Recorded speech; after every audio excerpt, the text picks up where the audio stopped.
আজকে তোমাদের মূল্যায়ন হচ্ছে এই প্রথম সারা দেশে এই একই প্রশ্নে একই সময়ে একইভাবে মূল্যায়ন হচ্ছে। তুমি একজন শিক্ষার্থী হিসেবে অষ্টম শ্রেণী, তোমার এ ব্যাপারে মতামত? ওকে, আমরা সবাই হচ্ছে আজকে আমাদের প্রথম পরীক্ষা, যেখানে হচ্ছে 65 মার্কের পরীক্ষা হওয়ার কথা। এটা নিয়ে আমরা সবাই বেশ চিন্তিত ছিলাম যে আসলে প্রশ্নটা কিভাবে কি ধারাবাহিকতায় আসবে। মূল্যায়ন তো হচ্ছে পরবর্তীতে যখন আমরা প্রশ্নটা পাই, আমরা সবাই মিলে যখন হচ্ছে জোড়ায় কাজটা করতে যাই, আমরা বিবেচনা করে দেখতে পারি যে আমরা কাজটা করতে পারবো এবং আমরা কাজটা সম্পূর্ণ করি। আর আরও কিছু কাজ আছে যেগুলো আমরা করার চেষ্টা করছি, আর আশা করছি আমরা সবাই পারবো।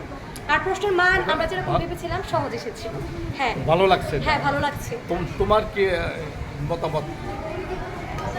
আমার মতামত আসলে মানে